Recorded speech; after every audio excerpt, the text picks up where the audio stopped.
ក្រញូចាឥឡូវយើងមកដល់ស្ទឹងក្រញូងចាសួស្តីអ្នកទាំងអស់គ្នាតោះទៅលេងស្ទឹងក្រញូងនៅខេត្តបាត់ដំបងជាមួយកំលីទាំងអស់គ្នាណា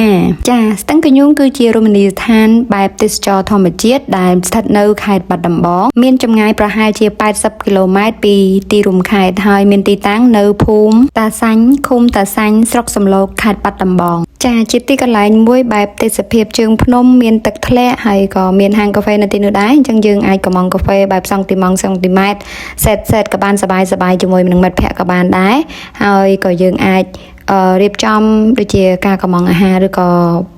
កក់សម្រាប់កន្លែងបោះតង់ក៏បានដែរចាទេសភាពក្នុងវីដេអូដែលបងប្អូនបានឃើញនេះគឺទេសភាពសម្រាប់ខែ3ខែអត់សូវមានភ្លៀងអញ្ចឹងទេសភាពក៏វាអត់សូវស្រស់បំព្រងបានដែរខែភ្លៀងគឺទេសភាពស្រស់បំព្រងនិងស្អាតជាងនេះចាគឺទាំងទឹកក៏មានច្រើនហើយ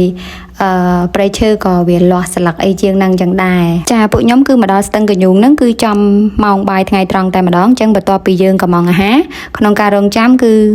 សម្រាប់គីមលីគឺដើរថតរូបលេងហើយសម្រាប់បងនិងមិត្តភក្តិផ្សេងទៀតហ្នឹងគឺគាត់លេងបៀលេងអីកំសាន្តលេងចឹងណាដើម្បីកុំឲ្យការរងចាំហ្នឹងវាយូរពេកបន្ទាប់មកក៏អាហារមកដល់ពេលហ្នឹងគឺយើង enjoy តែម្ដងចាព្រោះដោយសារម្ហូបនៅហ្នឹងគឺឆ្ងាញ់ទាំងអស់ហ្មងខាងក្តៅអន្ទង់ម្ហូបទី2 តងដាក់នៅមួយមកត្រីអាហ្នឹងត្រីកែត្រីគេ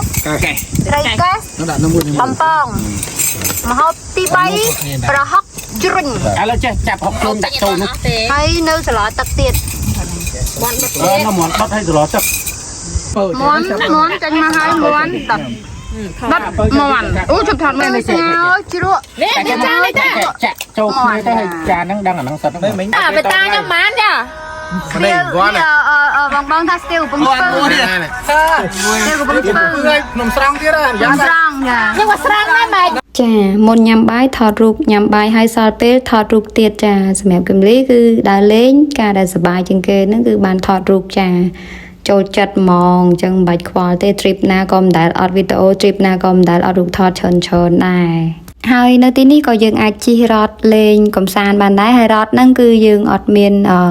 ប្រើម៉ូទ័រឬក៏ប្រើម៉ាស៊ីនអីទេគឺរ៉តហ្នឹងគឺយើងជិះលើហ្នឹងយើងទាញខ្លួនឯងយើងជិះខ្លួនឯងចាអញ្ចឹងគឺបើយើងចង់សបាយចង់ឆ្លងទឹកអីបែបជិះរ៉តទាញយើងឡើងមកលេងនៅហ្នឹងបានយើងដើរហួសហ្នឹងបន្តិចមកគឺមានផ្លូវឆ្លងទៅប្រហែលជាទៅភូមិមួយទៀតអញ្ចឹងណាអញ្ចឹងបើយើងអត់ចង់ឆ្លងតាមកាត់ផ្លូវហ្នឹងទេដោយសារមានទឹកហូរឬក៏អីអញ្ចឹងយើងអាចឆ្លងដោយជិះរ៉តហ្នឹងបានតែរ៉តហ្នឹងគឺយើងប្រើដៃទាញខ្លួនឯងដើម្បីឆ្លងអញ្ចឹងប្រើកម្លាំងចាអរគុណច្រើនសម្រាប់ការតាមដានវីដេអូជួបគ្នានៅវីដេអូបន្ទាប់ក្នុងដំណើរកម្សាន្តនៅខេត្តបាត់ដំបងដដែលមិនទាន់ទៅណាឆ្ងាយពីខេត្តបាត់ដំបងទេបាយបាយ